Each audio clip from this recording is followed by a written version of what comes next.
bahwa Indonesia memiliki peranan dan posisi penting dalam perekonomian negara-negara ASEAN. Yang pertama, muatan IPS, KD 3.3 dan 4.3, posisi dan peran Indonesia di bidang ekonomi dalam lingkup ASEAN. Sebagai makhluk sosial, manusia tidak dapat hidup sendiri. Manusia memerlukan orang lain untuk hidup bermasyarakat.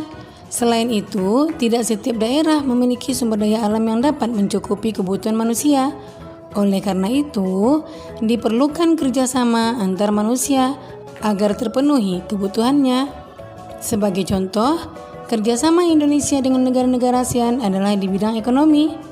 Contohnya, melakukan promosi-promosi dalam bidang pariwisata dan perdagangan, menyediakan cadangan pangan, menyelenggarakan proyek industri, dan membuat kawasan perdagangan bebas.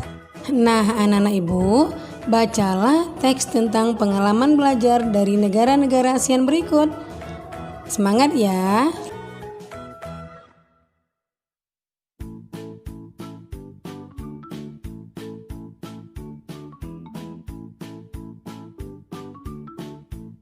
Kemudian, mari kita jawab pertanyaan berikut. Pertanyaan pertama, mengapa hari ini merupakan hari yang penting bagi Udin dan kawan-kawan? Ya, karena mereka akan mengunjungi pameran budaya ASEAN yang diadakan oleh Sekretariat ASEAN di Jakarta. Pertanyaan kedua, apa yang dapat dipelajari dari anjungan khusus yang dikelola oleh Sekretariat ASEAN? Jawabannya, dapat melihat dan mengetahui berbagai informasi tentang peranan ASEAN dalam mengembangkan wirausaha kecil serta produk wirausaha dari tiap negara. Pertanyaan ketiga, apa pengalaman belajar yang diperoleh Edo? Pengalaman belajar yang diperoleh Edo adalah pengetahuan Edo bertambah tentang makanan-makanan khas dari setiap negara di ASEAN. Pertanyaan selanjutnya, apa pengalaman belajar yang diperoleh Beni? Beni bisa mengenal wayang asik asal Brunei yang khas dari wayang Indonesia. Kemudian, apa pengalaman belajar yang diperoleh Udin? Udin mendapatkan pengalaman yang sangat berharga karena dapat melihat secara langsung ragam karya serta budaya setiap negara ASEAN. Pertanyaan berikutnya, jika kamu mendapat kesempatan berkunjung ke arena pameran tersebut, apa kegiatan yang mungkin paling menarik menurutmu? Nah, mengikuti aneka lomba yang diadakan oleh beberapa anjungan agar bisa mendapat pengalaman seru dan mendapatkan hadiah cenderamata sebagai kenang-kenangan. Kemudian, tuliskan 3 hal yang menurutmu penting dari teks tersebut. Pentingnya kegiatan pameran khusus kawasan ASEAN untuk mempererat hubungan antar negara anggota. Yang kedua, dapat mengetahui ciri khas karya dan budaya setiap negara ASEAN. Yang ketiga, menjadikan negara Brunei sebagai pelajaran bahwa kita juga harus melestarikan seni kita sendiri. Tahukah kamu bahwa banyak kerjasama yang dilakukan antar negara di lingkup ASEAN? Ayo, kita pelajari lebih lanjut. Negara-negara yang tergabung dalam ASEAN mempunyai potensi masing-masing, mulai dari sumber daya alamnya hingga sumber daya manusianya. Bagaimana peranan dan posisi Indonesia dalam kancah perekonomian ASEAN? Bagaimana peranan dunia usaha? Ayo kita cari tahu. Kamu akan mencari informasi tentang kerjasama ekonomi antar negara ASEAN, khususnya tentang posisi dan peranan Indonesia. Kamu dapat mencari informasi dari berbagai sumber. Kemudian laporkan hasil dalam bentuk peta pikiran. Contohnya seperti ini anak-anak ibu. Peran dan posisi Indonesia di bidang ekonomi dalam lingkup ASEAN. Yang pertama, ikut serta dalam MEA atau Masyarakat Ekonomi ASEAN. Yang kedua, menjadi salah satu lumbung padi ASEAN. Yang ketiga, mendirikan ASEAN Aceh Fertilizer Project sebagai bantuan keikutsertaan kerjasama sektor industri. Yang keempat, menjadi salah satu pelaku ekspor dan impor barang. Yang kedua, muatan IPA, KD 3.5 dan 4.5, pengertian magnet dan bentuk magnet. Dalam pameran negara-negara ASEAN terdapat cenderamata terbuat dari magnet yang bisa ditempelkan pada permukaan yang terbuat dari besi, misalnya di pintu lemari es. Magnet adalah benda yang dibuat dari besi atau baja yang dapat menarik benda-benda dari bahan tertentu. Magnet digunakan pada beberapa benda yang kita gunakan sehari-hari. Misalnya, hiasan tempelan kulkas, pintu kulkas, penutup tempat pensil, dan kompas. Selanjutnya, kamu akan mengenal berbagai macam bentuk magnet. Perhatikan gambar berikut ini. Yang pertama adalah magnet batang, seperti balok ya. Yang kedua, magnet silinder. Nah, ini seperti tabung. Kemudian magnet jarum, magnet ladam, dan magnet lingkaran. Inilah 5 macam bentuk magnet yang akan kamu pelajari. Nah, anak-anak ibu, mari kita jawab pertanyaan berikut. Pertanyaan pertama, apa yang kamu ketahui tentang magnet? Magnet adalah suatu benda yang dapat menarik benda logam di sekitarnya karena memiliki medan magnet. Setiap magnet pasti memiliki 2 kutub, yaitu kutub selatan dan utara. Pertanyaan kedua, apa saja jenis-jenis magnet yang kamu ketahui? Ya, magnet alami dan magnet buatan. Pertanyaan ketiga, apa arti simbol U dan S yang terdapat pada magnet? Simbol U artinya utara yang menunjukkan kutub utara magnet, sedangkan S artinya selatan yang menunjukkan kutub selatan pada magnet. Pertanyaan keempat, jelaskan perbedaan bentuk masing-masing magnet. Ya, yang pertama, magnet batang merupakan magnet yang berbentuk balok.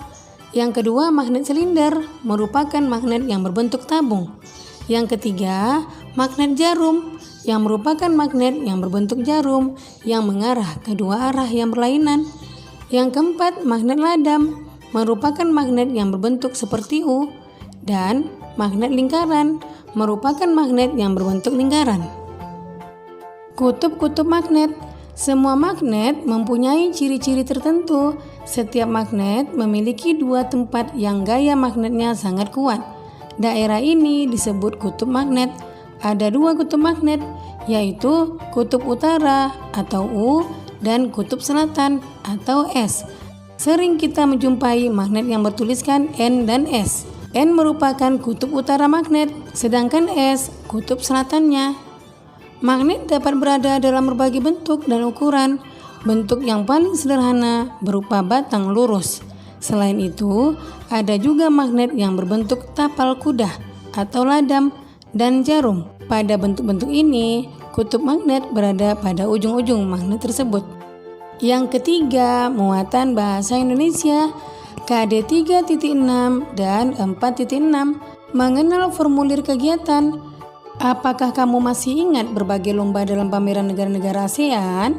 Sebagai syarat untuk mengikuti lomba, kamu harus mengisi formulir pendaftaran. Saat mendaftar sekolah atau mengikuti kegiatan, kamu diharuskan mengisi formulir pendaftaran.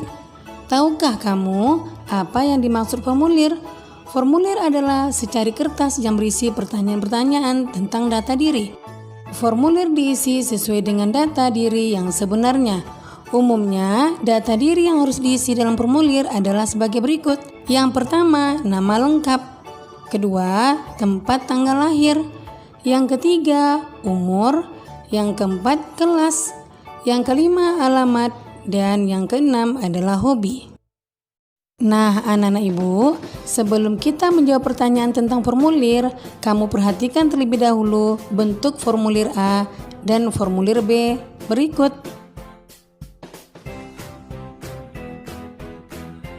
Kemudian, mari kita jawab pertanyaan berikut.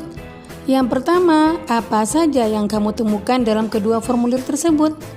Nah, yang kita temukan adalah judul formulir, kolom pengisian identitas diri, kolom pengisian minat peserta, kolom untuk mencantumkan tanda tangan, dan catatan tambahan.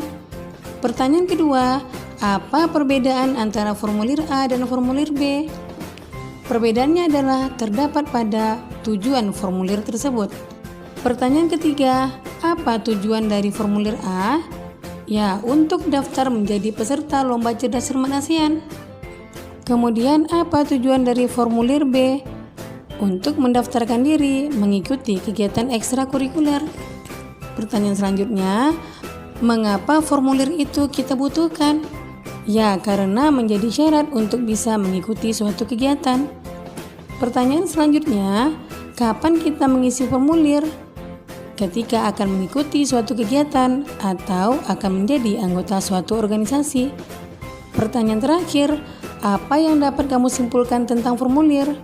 Formulir menjadi syarat tertulis sebelum seseorang dapat mengikuti suatu kegiatan atau menjadi anggota suatu organisasi. Dengan formulir, suatu panitia atau organisasi dapat mengenal data diri seseorang dan menggali informasi lainnya. Macam-macam reklame. Dalam pameran negara-negara ASEAN, banyak sekali produk dari berbagai negara yang diperkenalkan. Produk-produk tersebut dikemas dengan cara menarik. Masih ingatkah kamu apa itu reklame? Reklame adalah suatu cara untuk mempromosikan atau memperkenalkan suatu produk tertentu kepada orang banyak. Reklame dibuat untuk menarik perhatian orang agar membaca atau membeli produk yang ditawarkan. Setelah mempelajari ciri-ciri reklame pada tema sebelumnya, kali ini kita akan membahas macam-macam reklame secara visual. Rinciannya adalah sebagai berikut. Yang pertama, iklan pada media cetak, yaitu memberitahu kepada orang banyak tentang barang atau jasa yang akan dijual. Contohnya, iklan pada surat kabar yang bentuknya berupa tulisan dan gambar yang mencolok. Yang kedua adalah spanduk. Spanduk adalah salah satu cara promosi yang menggunakan kain sebagai medianya. Yang ketiga, poster. Poster adalah selembaran kertas yang berisi tulisan dan gambar, biasanya ditempel di tempat umum. Yang keempat adalah brosur, berbentuk selembar kertas. Biasanya brosur dibagikan di tempat umum. Brosur berisi informasi yang ditujukan kepada masyarakat. Yang kelima, embalase. Embalase merupakan informasi yang biasanya terletak pada kemasan sebuah produk. Yang keenam adalah baliho. Ukuran baliho biasanya lebih besar daripada spanduk, sehingga ditempatkan di tempat umum menggunakan tiang sebagai penyangga. Yang ketujuh adalah banner. Banner sering ditemui di depan pertokoan. Banner merupakan media promosi yang dicetak dan diletakkan menggunakan besi sebagai penyangganya. Dalam pameran negara-negara ASEAN, banyak terlihat reklame yang digunakan untuk mempromosikan berbagai negara. Perhatikan reklame di stan Indonesia berikut. Nah, anak-anak ibu, mari kita jawab pertanyaan berikut. Pertanyaan pertama, apa yang kamu amati dari reklame tersebut? Jawabannya, gambar dan tulisan. Pertanyaan kedua, apakah kamu pernah menemukan reklame yang mirip dengan reklame tersebut? Ya, pernah. Pertanyaan ketiga, apa ciri-ciri khusus yang kamu temukan dalam reklame tersebut? Memuat informasi singkat namun jelas, terdapat gambar yang menarik, dan terdapat penawaran yang menarik. Pertanyaan selanjutnya, apa tujuan dari masing-masing reklame tersebut? Untuk memperkenalkan produk dan untuk memberi informasi tentang suatu kegiatan. Pertanyaan terakhir, tulis kesimpulanmu tentang reklame. Contohnya seperti ini. Reklame menjadi media informasi yang sangat tepat untuk menyebarluaskan informasi penting seperti memperkenalkan produk atau memberikan informasi tentang suatu kegiatan. Tujuan reklame adalah agar suatu produk dapat dikenal oleh masyarakat dan masyarakat memiliki keinginan untuk membelinya. Contoh reklame dapat berupa poster, spanduk, brosur, selebaran, logo, baliho, dan embalase seperti yang telah Ibu terangkan pada awal video pembelajaran tadi. Yang kedua, muatan PPKN KD 3.3 dan 4.3, keberagaman wirausaha di lingkungan sekitar. Perbedaan kegiatan wirausaha bukanlah penghalang untuk saling menghormati dan menghargai. Antar pemilik usaha maupun masyarakat harus menghargai keberagaman kegiatan wirausaha yang ada. Keberagaman tersebut bermanfaat karena dapat memenuhi kebutuhan masyarakat. Misalnya, sebuah wirausaha di bidang pembuatan bakso membutuhkan pedagang daging untuk menyuplai bahan baku pembuatan bakso. Daging yang diperoleh kemudian diolah menjadi bakso. Perbedaan usaha yang dilakukan membuat antar pemilik dapat bekerja sama dalam menjalankan usahanya. Jika antar pemilik usaha saling menghormati dan menjalin kerjasama, tentunya beragam kebutuhan masyarakat dapat terpenuhi. Jika kebutuhan dapat terpenuhi, kesejahteraan masyarakat pun dapat meningkat. Meningkatnya kesejahteraan sebuah masyarakat dipengaruhi oleh terpenuhinya kebutuhan hidupnya sehari-hari. Dalam pameran negara-negara ASEAN, kita bisa menemukan keberagaman ekonomi atau usaha dari berbagai negara. Apakah kamu juga menemukan keberagaman ekonomi di sekitarmu? Baca kembali teks tentang pengalaman belajar dari negara-negara ASEAN. Apakah kamu menemukan keberagaman ekonomi atau usaha dalam teks tersebut? Tuliskan jawabanmu beserta penjelasan. Contohnya seperti ini. Ya, saya bisa menemukan berbagai usaha, mulai dari kerajinan, makanan, dan karya seni. Perbedaan-perbedaan usaha tersebut merupakan salah satu contoh keberagaman ekonomi. Pertanyaan kedua, apakah kamu juga menemukan keberagaman ekonomi atau usaha di sekitarmu? Ya, di lingkungan saya ada yang menjadi pedagang toko, penjual pakaian, pedagang sayur, penjual makanan, tukang servis elektronik, serta penyedia kos bagi para pendatang. Pertanyaan ketiga, bagaimana pendapatmu tentang keberagaman usaha yang ada di sekitarmu? Ya, jawabannya, saya merasa dimudahkan karena adanya penyedia produk atau jasa di sekitar saya, sehingga beberapa kebutuhan saya bisa didapatkan lebih dekat. Kemudian pertanyaan keempat, bagaimana keberagaman usaha tersebut dapat membantumu dan masyarakat sekitar dalam kehidupan sehari-hari? Saya dan masyarakat sekitar tidak perlu lagi jauh-jauh mencari kebutuhan suatu produk atau jasa, karena telah tersedia di lingkungan kami sendiri. Kemudian pertanyaan terakhir, ceritakan pengalamanmu ketika memanfaatkan produk atau jasa dari usaha tersebut. Nah, anak-anak ibu, silakan kamu baca contoh pengalaman ketika memanfaatkan produk atau jasa dari usaha tersebut.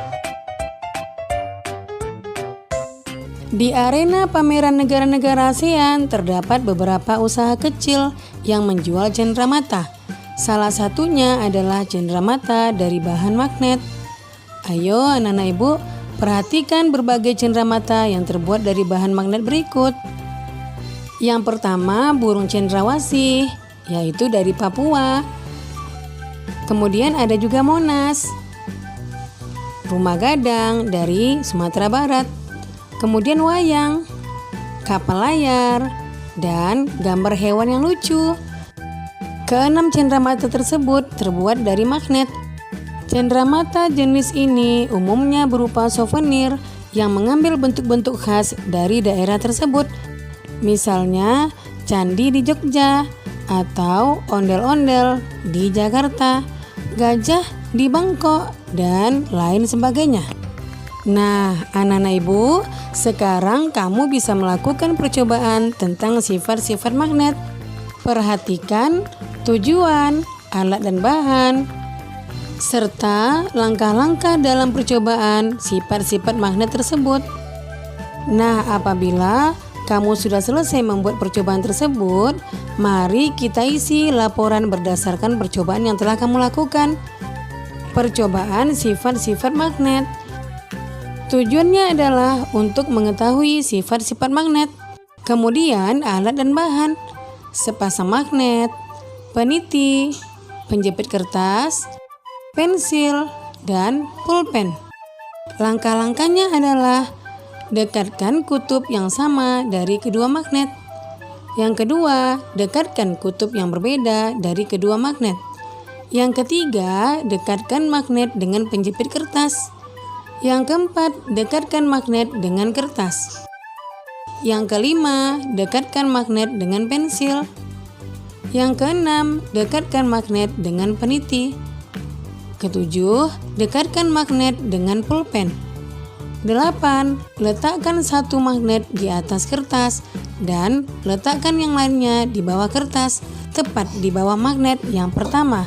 Geser magnet yang di bagian bawah. Nah, hasil percobaannya adalah seperti ini. Kamu bisa membacanya ya.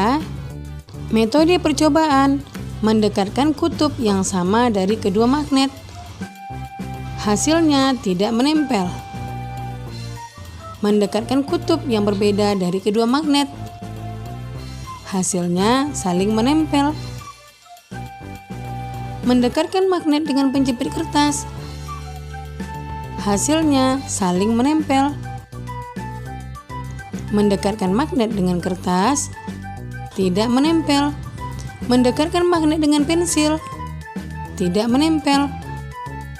Mendekatkan magnet dengan periti, saling menempel. Mendekatkan magnet dengan pulpen, tidak menempel. Dan mendekatkan dua magnet di antara selembar kertas, saling menempel. Kesimpulan dari percobaan ini adalah yang pertama, magnet dapat menempel dengan magnet lain yang berlainan kutub. Yang kedua, magnet dapat menarik benda-benda logam. Yang ketiga, magnet dapat menembus medium yang tipis. Nah, itulah kesimpulan dari percobaan yang telah kita lakukan tentang sifat-sifat magnet. Dari percobaan tadi, kita dapat mengetahui sifat-sifat magnet. Yang pertama, memiliki gaya tarik. Yang kedua, memiliki dua buah kutub, yaitu kutub utara dan kutub selatan. Yang ketiga, kutub senama tolak menolak. Yang keempat, kutub tidak senama tarik menarik. Yang kelima, memiliki gaya yang dapat menembus benda tertentu. Dan yang keenam, magnet dapat menarik benda-benda tertentu. Yang kedua, muatan bahasa Indonesia KD 3.6 dan 4.6, petunjuk mengisi formulir. Sebelum kita lanjutkan, jangan lupa kamu tekan tombol like, comment, share, and subscribe ya. Juga tekan tombol lonceng notifikasinya agar kamu tidak ketinggalan video-video pembelajaran terbaru dari channel Ibu Emilia Madonna berikutnya. Terima kasih. Tahukah kamu bahwa di arena pameran negara-negara ASEAN dibuka kesempatan untuk bergabung dengan klub sahabat pena antar negara? Untuk menjadi anggota, kamu harus mengisi formulir pendaftaran. Edo sangat tertarik untuk melakukan koresponden dengan teman-teman dari berbagai negara di ASEAN. Untuk itu, Edo ingin bergabung dengan klub sahabat pena siswa ASEAN. Untuk menjadi anggota, Edo harus membaca petunjuk pengisian formulir dan kemudian mengisi formulir seperti berikut ini. Petunjuk pengisian formulir klub sahabat pena ASEAN. Yang pertama, isilah formulir menggunakan nama lengkap. Yang kedua, isilah formulir menggunakan huruf besar. Yang ketiga, tulislah alamat rumah secara lengkap dengan mencantumkan kode pos. Yang keempat, tulislah alamat sekolah secara lengkap dengan menggunakan kode pos. Yang kelima, tulislah tujuan mengikuti klub. Dan yang keenam, tanda tangan disertai dengan nama lengkap. Nah, anak-anak ibu, berikut bentuk formulir klub sahabat pena siswa-siswi negara ASEAN. Kemudian, kamu perhatikan nama lengkap sampai dengan tanda tangan. Nah, inilah bentuk formulir yang akan kamu isi apabila kamu tertarik untuk melakukan koresponden dengan teman-teman dari berbagai negara di ASEAN. Nah, kemudian setelah kamu paham bagaimana cara mengisi formulir, mari kita jawab pertanyaan berikut. Yang pertama, mengapa diperlukan petunjuk untuk mengisi formulir tertentu? Ya, jawabannya sebagai petunjuk pengisian formulir bagi si pengisi formulir. Pertanyaan kedua, apa saja informasi penting yang perlu dituliskan di formulir pendaftaran?